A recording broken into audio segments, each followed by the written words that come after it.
Olá, aqui é o Luciano Duro, e dando início então aos 3 dias de revisão do conteúdo de epidemiologia, né, como preparação, né, para o exame Henriques de 2020. Eu gostaria de começar então nesse primeiro dia com um tema que é o delineamento de estudos, que é um tema que está sempre presente nos programas, como um item específico do programa, e que, com uma frequência enorme, ele tem questões a respeito disso, se não uma, duas questões, no mínimo, a respeito disso dentro da área ali de medicina preventiva. O que dá para juntar e a gente fazer uma revisão rápida, né, mas consistente, é comentar com vocês a respeito de que os tipos de estudo, eles têm algumas separações e que tem alguns tipos de delineamentos, e cada delineamento tem a sua característica principal. E eu gostaria de passar algumas características que são cruciais que se saiba para poder identificar e ter um aumento da probabilidade de acertar essa questão. Então, hoje, nós vamos trabalhar bastante a respeito, então, de tipos de estudo, né? Falar das diferenças entre estudos observacionais e experimentais, assim, descrever um pouco mais sobre cada um deles e falar também nesse primeiro dia sobre indicadores em saúde, que vai ser na sequência, ok? Bom, estudos observacionais. O nome de estudo, né? São formas de estudo cujo objetivo, né, do pesquisador é apenas observar e contar o fato, contar o que está sendo observado mesmo, contar aquilo que está acontecendo e eles não têm o interesse, não têm a intenção de modificar esse destino das coisas. Ele está só contando uma história, certo? E para início, né, eu gostaria de conversar sobre o estudo ecológico.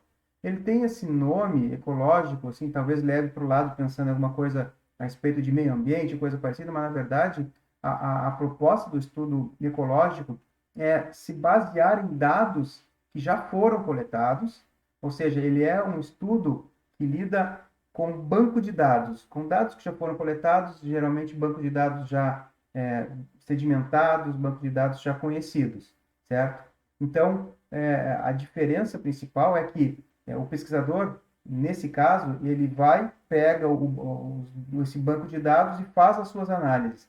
Diferente dos outros tipos de estudo, onde cada indivíduo é entrevistado, ele é analisado individualmente, e seus dados são computados especificamente para cada um deles. Então, aí já dá para ter uma noção, né, de uma característica super importante dos estudos ecológicos, né, que a unidade de estudo dele, ela é um grupo, não o indivíduo.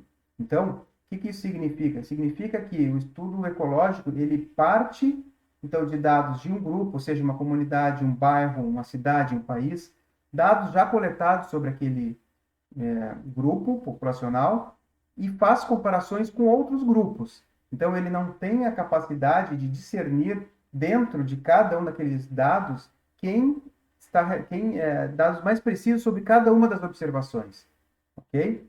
Então, isso é super importante ficar firmado aqui. Então, que a unidade de estudo é uma população e não um indivíduo, e eles são provocativos de novos estudos. Por quê?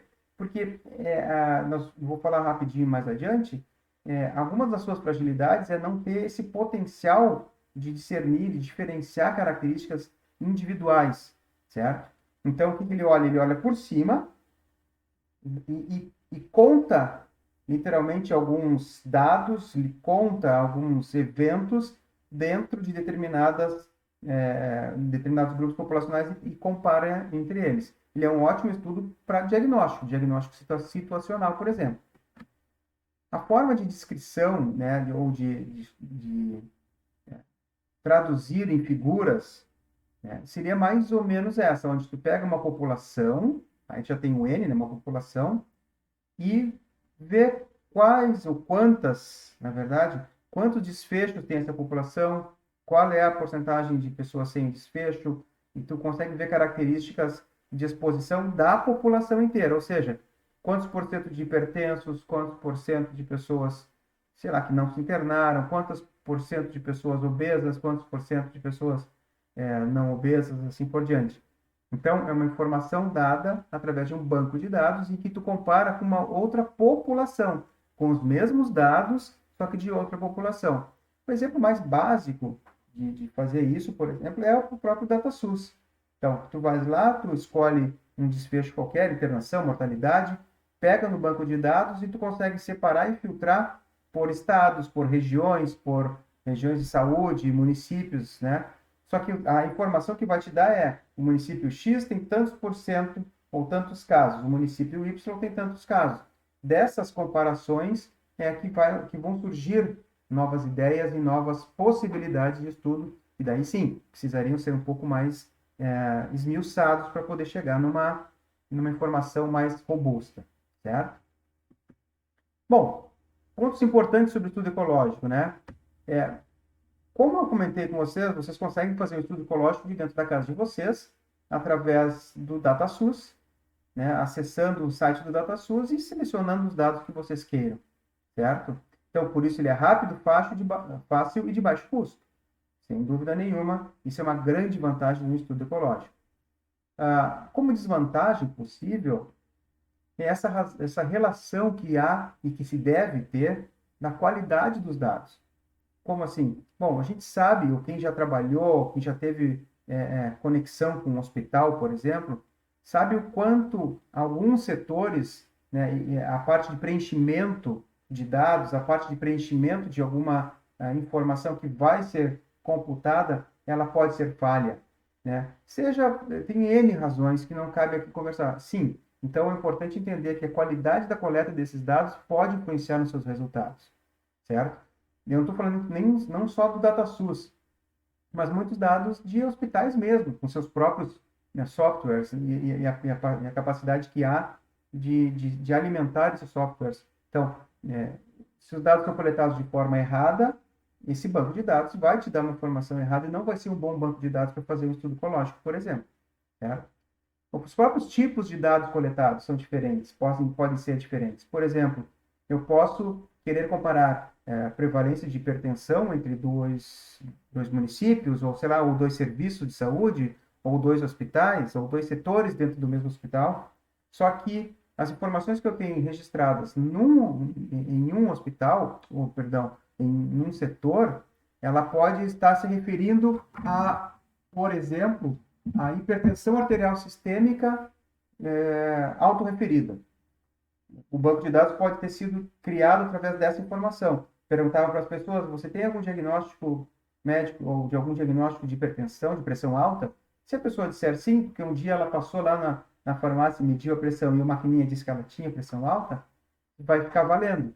Só que, se um outro banco de dados no qual tu quer fazer a comparação, ele foi feito com a maneira adequada, com o método, com a técnica adequada de verificação, palpatória, com todos aqueles cuidados, é óbvio que vai ter um desequilíbrio entre essas duas informações, por mais que a informação, o desfecho final, seja hipertensão arterial sistêmica. Então, há de se ter cuidado. Inclusive, por questões de qual ponto de corte foi usado, muitas vezes, isso, né, quando não há uma organização clara, isso pode ser muitas vezes arbitrário, ou pode ser muitas vezes que o serviço queira para ele utilizar um ponto de corte deles, né, e que não seja necessariamente comparável com o ponto de corte de outras, né, para um diagnóstico de outros serviços. Por exemplo, dosagem de vitamina D, alguém pode usar um tipo de dosagem, um tipo inclusive, né, não só o ponto de corte, mas inclusive a metodologia a ser usada, e no outro serviço ser um outro ponto de corte e assim por diante, ok? Então, há de sempre se pensar nisso, na ideia e no momento de se comparar e saber se eles são comparáveis, certo? E essa questão de unidade de análise ser, né, o grupo e não o indivíduo, cai nessa referência, nessa ideia, né, que aí eu já vou puxar para o lado de que um fator importante da gente sempre ficar atento é o risco de falácia ecológica. O que é isso? Bom, um exemplo clássico, eu posso, sei lá, verificar num município que existe um bairro com maior violência, certo? Então, isso ali, a incidência de morte violenta no bairro X é maior comparado aos outros. Só que, aí, então, isso pode ter uma inferência de que, bom, tu tens um bairro, e a informação do bairro X, a informação da incidência aumentada, só que, me dizer, então, que morar naquele bairro, né, tem um risco para morte violenta. Só que a informação que tu não tens pelo estado ecológico é se daqui a pouco essas pessoas que morreram eram moradoras do bairro. Elas morreram no bairro, mas para botar as culpas de ser morador como fator de risco, teríamos que ter informação mais esmiuçada sobre quem morreu. E o estudo ecológico muitas vezes não traz isso. Tá? Então, isso é uma falácia ecológica. E essa expressão eu quero que seja gravado, que é uma questão que pode aparecer em uma questão, e isso ser uma forma de se tá ligado na hora da questão, na hora de resolver a prova. Ok? Estudos ecológicos. Segundo tipo de estudo observacional importante é o estudo transversal. Né? Ele é também conhecido como estudo de prevalência. Né? A grande sacada do estudo transversal, ou estudo de prevalência, é que ele verifica simultaneamente a exposição e desfecho. Por quê? Olha o nome, transversal. Ele faz um corte transversal no tempo, né? E tira uma foto daquilo que está acontecendo. Então, ele é super importante para a ideia de diagnóstico de fatores, dando fatores de associação entre as coisas. Então, é como se eu pegasse num grupo qualquer e verificasse quem fuma, e verificasse quem tem tido dispneia, quem tem tido tosse, e aí eu vou comparar as prevalências dessas características, e se eu estou estudando como desfecho tosse, eu posso ver que há uma prevalência aumentada de tabagistas no grupo tosse comparado a não tabagistas, né? Então, e essas informações, elas são coletadas no mesmo momento. Por isso, então, que eu coloquei uma representação aqui como se fosse uma Polaroid, né? Que é literalmente aquela foto onde eu consigo ver um pelotão de corredores, sendo que nesse pelotão eu posso ver que nesse momento, vamos pensar assim, de 1, 2, 3, 4, 5, 6, 7, 8, 9, vamos dizer assim, 10. Eu posso dizer que nós temos 40% de corredores azuis. Só que isso é realmente representativo de toda a maratona? Talvez sim, mas o que importa é saber que nesse momento essa é a relação. A proporção de usuários de jaleco azul em todos os que estão correndo. Se mais atrás tem 150 de azul e mais um só de branco, não é isso não é uma questão que ele consegue ver nesta foto. Então, ele é um diagnóstico de situação. Ele te dá a ideia do que está acontecendo no momento. Então, a representação gráfica disso dentro de uma população, tu vai retirar uma amostra. E dessa amostra, tu vai fazer toda uma análise de quem é exposto a um fator, e destes expostos, quem desenvolve, quem tem um desfecho qualquer, quem não tem, daqueles não expostos, quem tem desfecho, quem não tem. No exemplo que eu dei, de um grupo de estudantes, né, quantos fumam e quantos não fumam, e dos que fumam, quantos tossem, quantos não tossem, e daqueles que não fumam, quantos tossem e quantos não tossem. Isso é uma forma, é o formato que se tem de poder avaliar, entendendo que se tu imaginas que fumar esteja associado com tosse, eu espero uma relação maior de gente fumante em quem tosse, certo? Uma prevalência maior. Relações de problema, tá? Pontos importantes. Primeiro, positivo, bom, é a forma de se medir prevalência, certo? E, ao mesmo tempo, prevalência da exposição e prevalência do desfecho, seja ela uma doença ou o que for, certo? E elas são as bases para os testes diagnósticos, ou seja, através de um estudo transversal que são feitas as análises, as avaliações de sensibilidade, valores preditivos, dos testes diagnósticos, onde, num momento pontual, tu verifica uma determinada diagnóstico através do padrão ouro e faz também a avaliação desse mesmo grupo com o teste que tu estás querendo avaliar. E aí tu fazes as tuas comparações. Então, ele é uma base para testes diagnósticos também, pontos positivos do transversal. Os pontos negativos, a ideia de ele não distinguir fator de risco e de prognóstico. Por quê? Como ele é a foto, então vai cair ali dentro todo mundo, quem estiver fumando, quem tiver tosse, só que assim, não consigo, num primeiro momento, avaliar ou ter a noção de que a pessoa tossiu, já estava tossindo antes de fumar. E essa é uma questão super importante, até porque essa relação de não distinguir essa diferença vai nos levar a um erro muito conhecido e que está super relacionado aos estudos transversais, que é a causalidade reversa. Presta atenção no nome, né? É a reversão da relação de causa, né? Então, essa causalidade reversa, um exemplo bem banal é que a obesidade ela é um problema, né? E a gente sabe que o sedentarismo, né, assim, vários estudos mostram que o sedentarismo leva à obesidade. E a gente sabe também que a atividade física é um possível, né, tratamento, vamos chamar assim, para a obesidade. Só que, o que acontece? No estudo transversal, tu vai verificar o IMC de todo mundo e no mesmo momento tu vai verificar o índice, a quantidade de atividade física. E pode classificá-los entre sedentários e não sedentários, e obesos e não obesos. E tu pode tranquilamente, matematicamente, até estatisticamente, verificar que existe uma associação, né, positiva entre os que fazem atividade física e os obesos. Ou seja, fazer atividade física está associado à obesidade. Opa, parei. Sim, não é uma mentira, está associado, só que não explica, entende opa, então quer dizer que eu não posso fazer atividade física porque eu vou ficar obeso. Na verdade, ele nunca vai poder responder nunca talvez seja exagerado, mas seja, é muito difícil ele responder dessa forma porque ele é pontual. Então, ele só está dizendo que existe uma associação. Agora, se os obesos, se eu tenho uma prevalência maior de atividade física ou de não sedentários no grupo dos obesos, pode ser uma explicação aqui sim, que eles, por serem obesos, eles estejam no momento praticando mais atividade física até para deixar de serem obesos.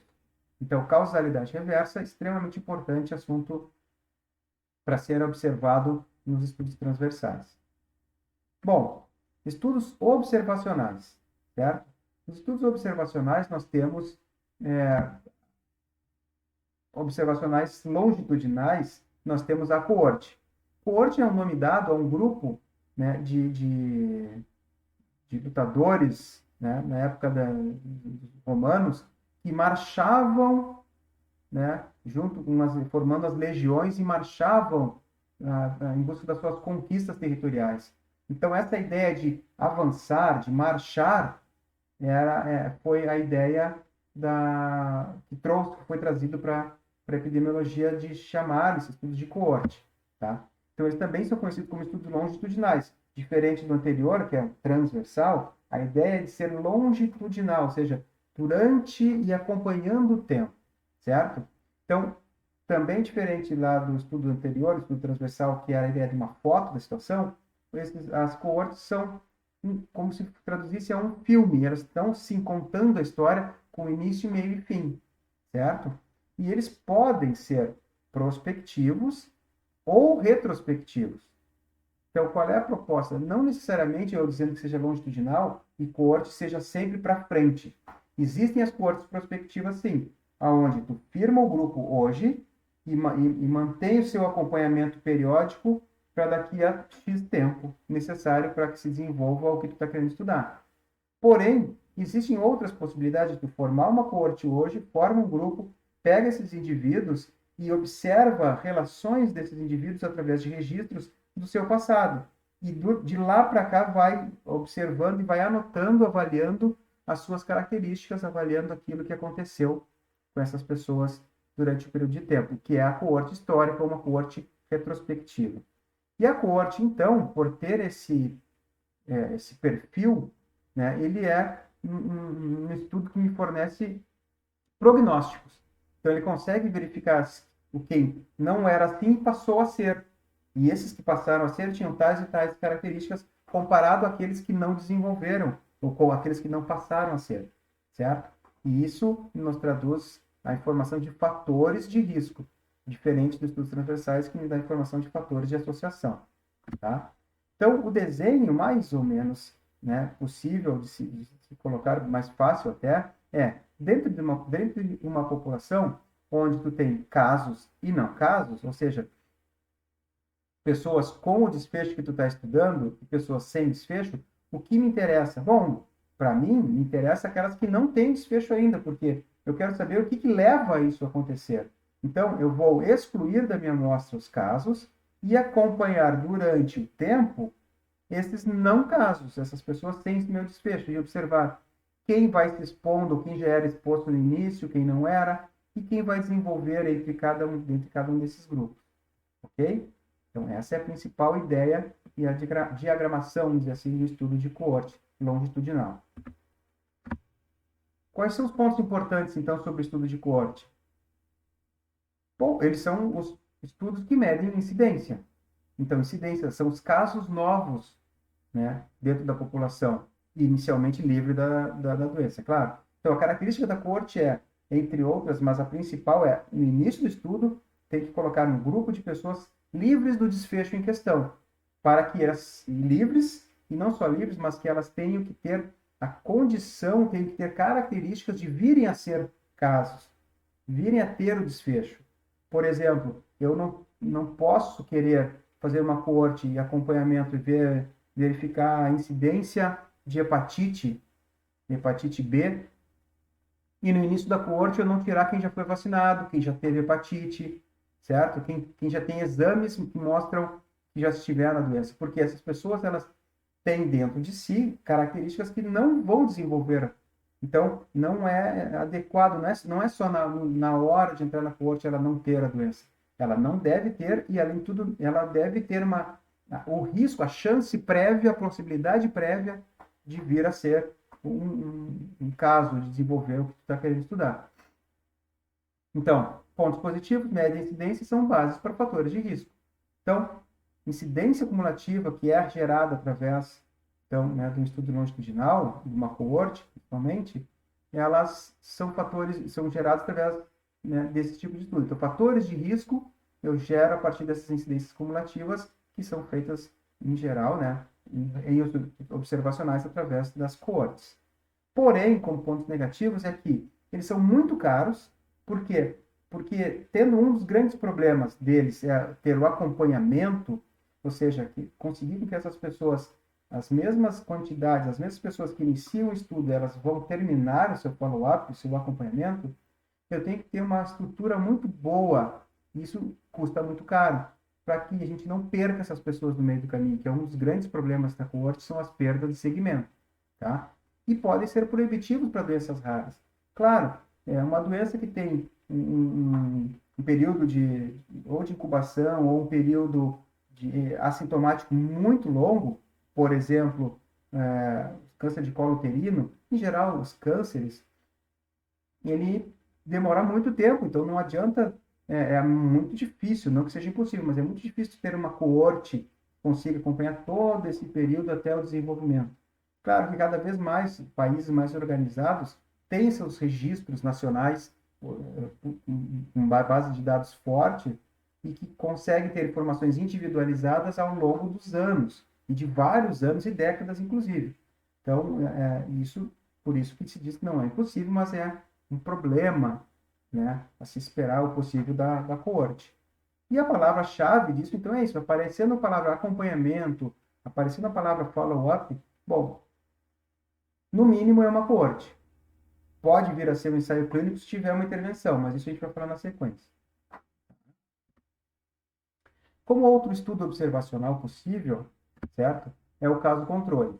O caso controle, ele também conhecido como caso testemunha, ele é um estudo que ele foi projetado para ajudar naquelas questões, inclusive das doenças raras, aquelas que a coorte acaba sendo quase que proibitiva, certo?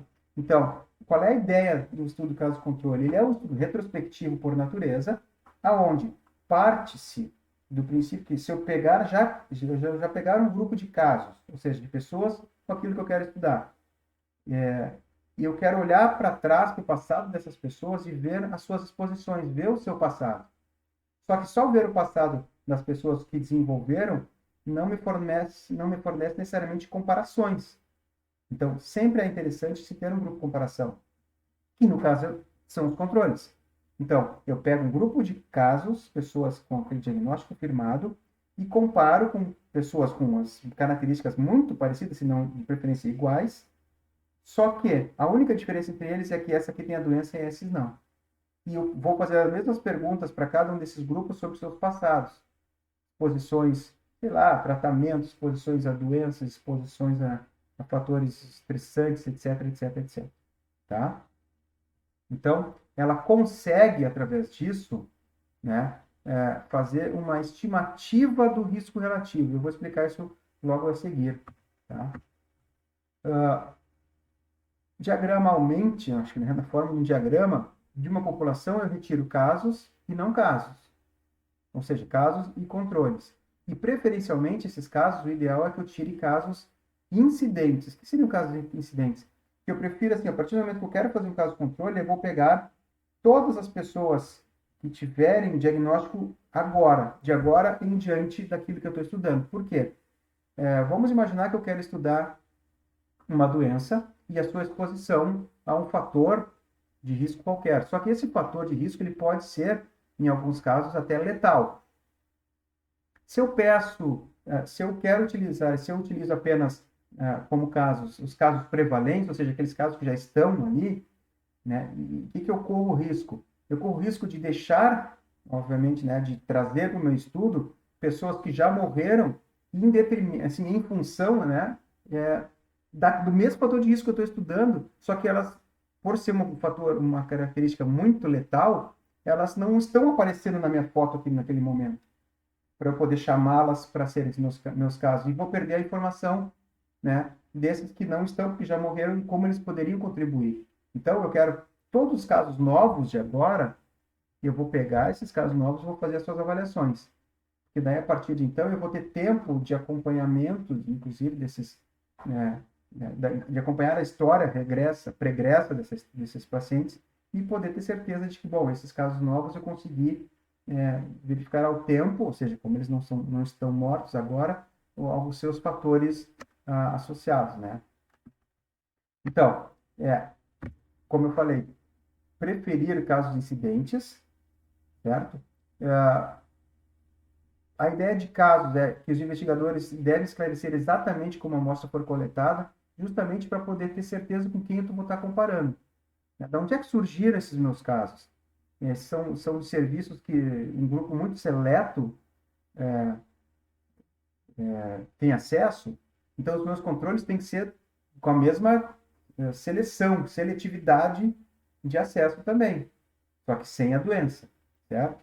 E a ideia dos controles, nesse caso, é que eu preciso entender que sempre vai ter uma quantidade de pessoas, né, que foi exposta àquele fator de risco que eu estou querendo estudar e que não desenvolve as doenças.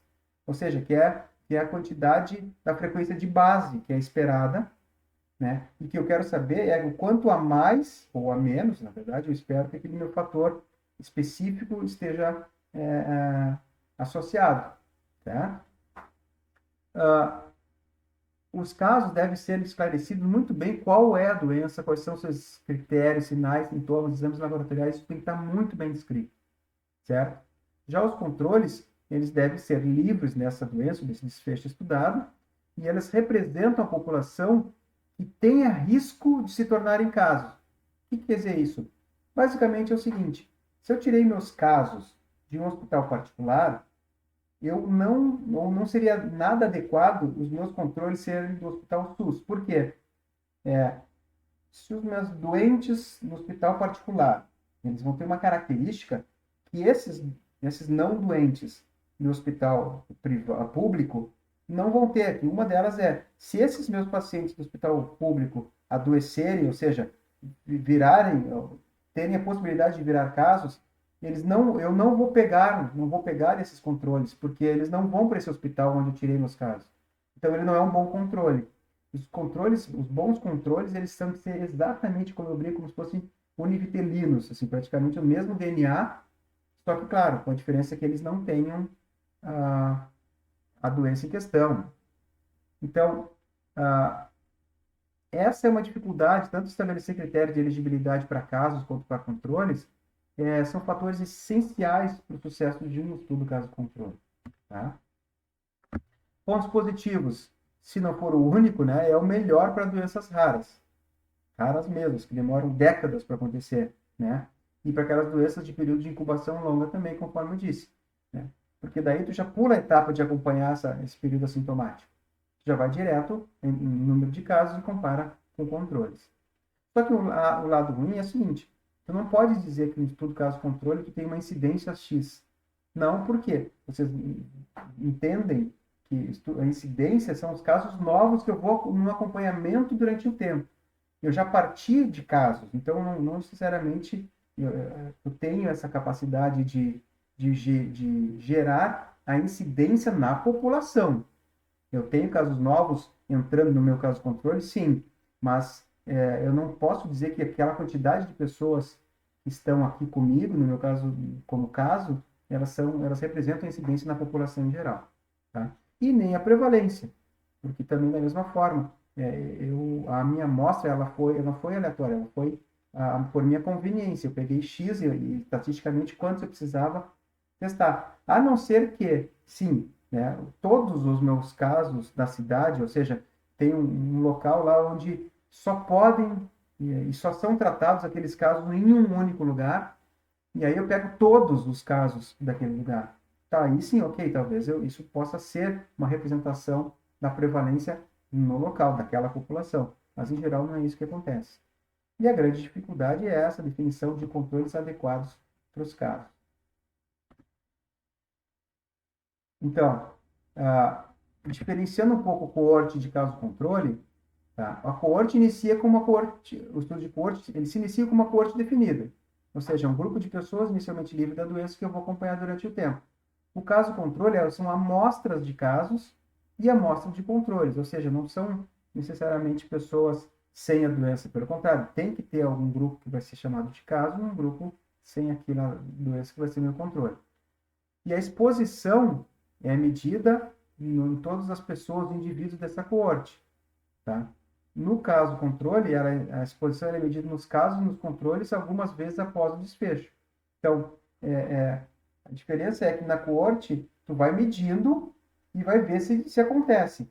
No caso controle, a exposição ela já é medida em quem já é desfecho e é medida em quem não é desfecho. Então, já a diferença é temporal, a relação do antes e depois, que é importante que fique gravado também. E aí, então, né, na coorte, os casos eles vão surgindo durante o segmento. No caso controle, não. Né? Os casos eles vão surgirem, já vão ser selecionados lá no início. Por isso a ideia de ser retroativo, tá? A incidência é medida para membros expostos e não expostos, né? A coorte consegue verificar isso aí, tá? No caso do controle, a exposição ocorre antes das amostras se tornarem casos de controle. A exposição é medida para ambos, né? E o que se mede, né? Quais são as medidas de efeito e impacto numa coorte? Eu posso calcular o risco absoluto, que é a incidência da doença, o risco atribuível na população, são tudo medidas possíveis de eu avaliar numa coorte. Já no caso do controle, eu posso ter uma estimativa de um risco relativo, tá? Mas não ter informação sobre a incidência da doença. Então, como eu não tenho informação sobre a incidência, e o risco relativo ele é a incidência nos expostos sobre a incidência dos não expostos, mas consegue-se provar matematicamente, se colocar numa tabela 2x2 e fazer algumas comparações, tu consegue matematicamente provar essa relação, certo? Em que um caso controle, se a doença for rara mesmo, o resultado da odds ratio, que é a medida de efeito retirado no caso controle, ela é similar e pode ser uma forma indireta de se calcular o risco relativo naquela população. Por último, de estudos observacionais, nós temos as revisões sistemáticas e as meta-análises. As revisões sistemáticas nada mais são, né, do que revisões rigorosas das evidências a respeito de questões clínicas específicas. Ou seja, são estudos de estudos. E são sistemáticas porque elas têm uma forma, um formato de serem geridas que tem que ser igual sempre. Então, se uma questão de pesquisa for levantada e for feita da maneira adequada aqui no Brasil, os estudos e o resultado dessa revisão sistemática, se for feito ao mesmo tempo no outro país, os resultados têm que ser idênticos. Por quê? Porque a sistematização das buscas ela é a priori determinada, tá? E ela pode combinar estudos, fornecendo também uma estimativa mais precisa da magnitude do efeito. A ideia, a grande sacada da revisão sistemática é tu poder juntar os vários estudos que tem, e de preferência que versem diferentemente uns dos outros, porque senão, se todo mundo falasse a mesma coisa, pouco, né, teria sentido fazer uma revisão sistemática, talvez só para ver qual é a magnitude de efeito mais adequada, se ela é muito boa, se ela é só boa. Então, ela fornece uma estimativa mais precisa da magnitude. E são considerados, então, estudos observacionais retrospectivos. Passos a serem observados nos estudos observacionais primeiro tem que gerar uma questão clínica, e aí gerando, né, aquela questão pico, né, que é a população, intervenção, grupo controle e outcome, que é o desfecho, né, e até alguns sugerem que seja picote, que ainda ponham relação de tempo lá no final. E através dessa questão pico, eu vou buscar estudos relevantes, em bancos de dados já pré-estabelecidos, já conhecidos, com qualidade, etc. E de lá vão sair os estudos mais fortes, né? Porque, bom, na verdade, que tenho mais características com as palavras-chave que eu quero, etc. E eu vou avaliar a força de cada um deles, vou ver que a sua qualidade versus os seus resultados. Eu posso ter estudos com os mesmos critérios, ou seja, eles passaram pela minha peneira, só que alguns têm mais qualidade e outros menos qualidade. E quanto isso vai influenciar nos resultados. E a partir do momento que isso acontece, eu posso resumir esses resultados através de tabelas ou do famoso forest plot, que é um gráfico que me coloca todos os estudos que caíram na malha fina, seus resultados com intervalos de confiança e magnitude de efeito, se eles cruzam a nulidade, ou seja, que é o 1, em se tratando de risco relativo, por exemplo, onde, né, por um lado, favorece a intervenção ou favorece o grupo controle e para o outro grupo. E ele, no final das contas, ele consegue me dar uma análise, uma avaliação melhor. Ou seja, resumindo isso tudo, o que posso oferecer de evidência? Como é que eu posso condensar? Como é que eu posso trocar em miúdos essas evidências que existem até agora? E aí, dependendo de características, né, eu posso determinar, enquanto pesquisador, se eu vou fazer uma meta-análise. A meta-análise nada mais é do que uma manipulação estatística, manipulação da melhor forma da palavra, estatística daqueles resultados, para tentar traduzir também em números, estatísticas, números, o quanto aquele magnitude de efeito é verdadeira, é confiável, dando dados sobre heterogeneidade, dando dados sobre real valor, intervalo de confiança também, que isso possa estar acontecendo, tá? E isso com o cálculo da medida de efeito no final. E aí, se houver heterogeneidade, é importante que seja descrito quais são essas heterogeneidades, ou seja, o que tem um pouco mais diferente entre um grupo, um estudo ou outro, que eu coloquei nessa meta-análise, por exemplo, e tentar explicar se há, o que aconteceu e para que lado isso possa ter influenciado nos resultados. Isso para o leitor é essencial, que tenha descrito.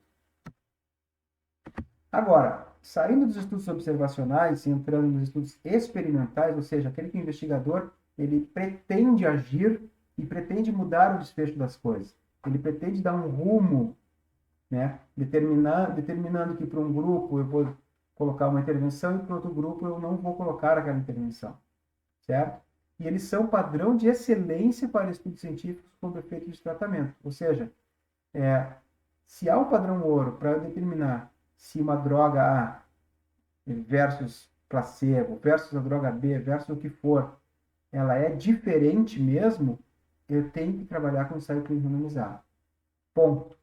Certo? Outros estudos podem dar alguma noção de benefício ou de alguma evidência de benefício, mas o padrão ouro sempre vai ser o ensaio clínico randomizado, tem que ser prova contrário.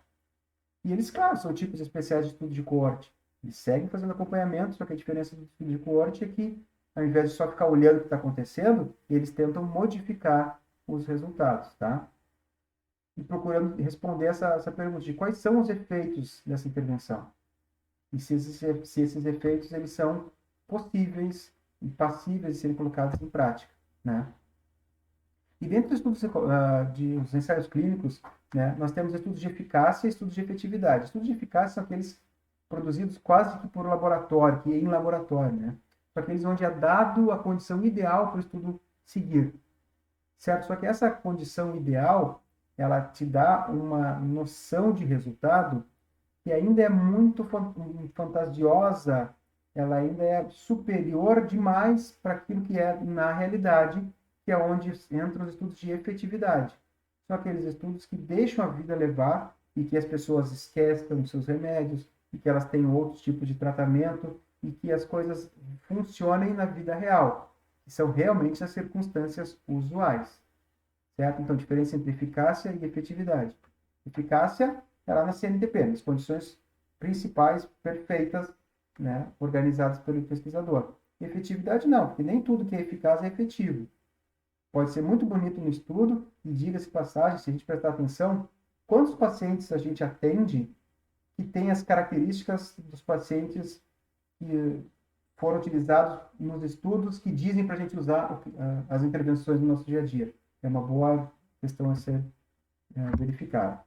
E a ideia é isso, de uma população eu vou tirar uma amostra, e dessa amostra, através do processo de randomização, eu vou colocar para o grupo tratamento e outras pessoas no grupo controle, onde eu espero que, através do processo de randomização bem conduzido, eu consiga fazer que a única diferença entre os dois, e que eles sejam iguaizinhos de uma forma tal, que a única diferença entre os dois vai ser a intervenção. Esse aqui vai estar recebendo intervenção e esse aqui não.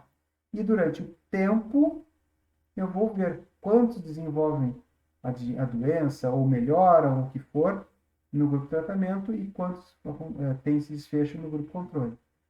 Essa é a principal ideia do delineamento. E ele possui algumas etapas, certo? Dentre as etapas é a amostragem. Bom, o período de amostragem é esse período onde tu vai definir exatamente critérios de inclusão e exclusão, aonde e quanto mais específico fores, né, e essa ideia também de especificidade, mais dificuldade tu vai ter de achar, talvez a tua amostra vai ficar cada vez menor, mais difícil de conduzir o estudo, mas ok, né? Mas tu tem que pensar em características que sejam importantes para o teu estudo, para que ele, né, tenha menos risco de erros e vieses. Definir muito bem qual é a intervenção, para não deixar margem de más interpretações. Olha, minha intervenção é o uso da insulina NPH, 20 unidades à noite e tantas unidades regular nesse meio tempo. Caso, bom, tem que estar super descrito para que também se possa comparar isso com outros estudos ou com outras populações, inclusive para gerar uma base melhor para umas revisões sistemáticas. E achar o grupo de comparação bem adequado, ou seja, quem não vai receber a intervenção, como é que vai ficar? Esse grupo ele é comparativo mesmo, ele tem características que vão me ajudar, né? E de quanto em quanto tempo eu vou acompanhá-los, certo? Depois da randomização. E essa ideia do acompanhamento pode ser uma questão muito básica, mas assim, o acompanhamento ele tem que ter o período mínimo necessário para dar tempo da história natural da doença se desenvolver nessa tua população. Então, é super importante a gente ter críticas a respeito de estudos que fazem 2 anos de acompanhamento de uma doença que não tem essa capacidade só, né, de desenvolver em 2 anos. Então, é óbvio que tu vai ter poucos casos. Sim, tu não deu tempo das coisas acontecerem. Então, o acompanhamento, ele é óbvio, mas nem sempre ele é super claro nos estudos. E definir exatamente qual é o meu desfecho. Não, meu desfecho e isso é uma questão super importante, é infarto. Tá, mas como é que eu vou definir infarto?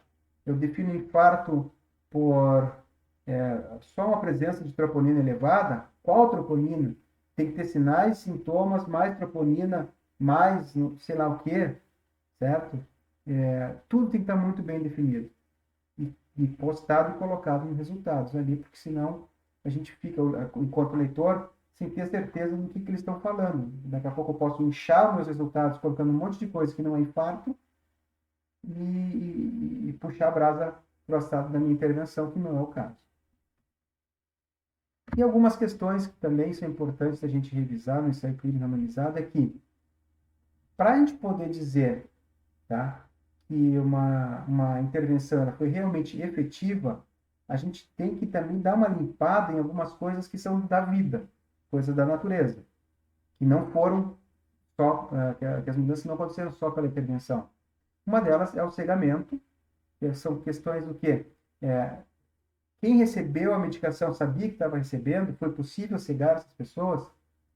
Porque também a gente sabe que quando a gente recebe uma medicação e uma outra pessoa que eu conheço também recebeu esse tratamento, tem uma medicação diferente da minha, cor, cheiro, sei lá o quê, isso muda desfechos. A gente fica modificado, a gente pode questionar médico, a gente pode achar que, né, não está sendo bem tratado e assim por diante.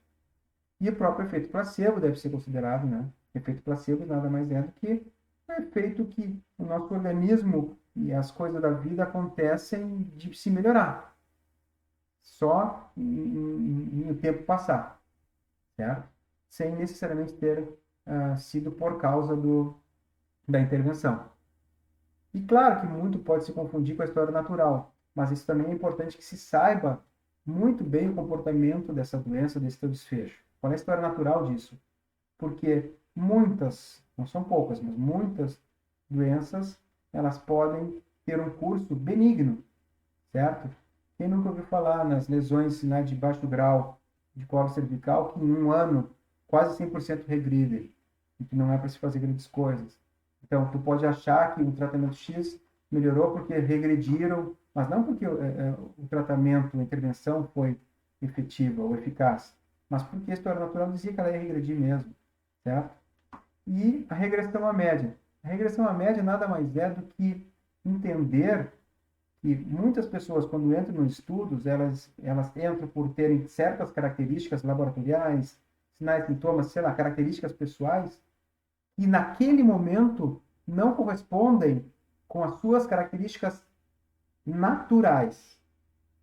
Ou seja, naquele momento em que ela foi captada para entrar no estudo, ela estava com alguma coisa fora da sua média e que depois do tempo a coisa mais natural de acontecer é eu voltar para a minha média. Ou seja, o meu açúcar deu errado e eu entrei no estudo. Mas, na verdade, o meu açúcar não é errado, ele estava errado naquele momento e se eu for verificar de novo em 6 meses, ele vai estar normal. E aí pode-se dizer que o estudo, o trabalho, a intervenção foi que reduziu essa minha glicemia. Na verdade, não. Então, a regressão à média é importante que a gente tenha isso muito claro, de que pode repercutir nos resultados finais. Bom, dito isso, eu acho importante, então, que a gente saiba que os delineamentos de estudo são assuntos que são sempre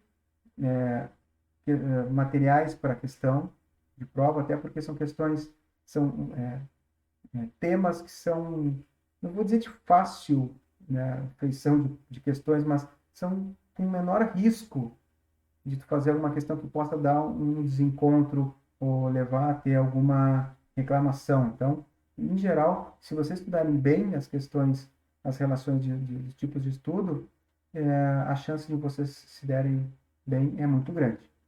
Então, daqui a pouquinho, então, já vou passar para a próxima revisão, que é sobre indicadores.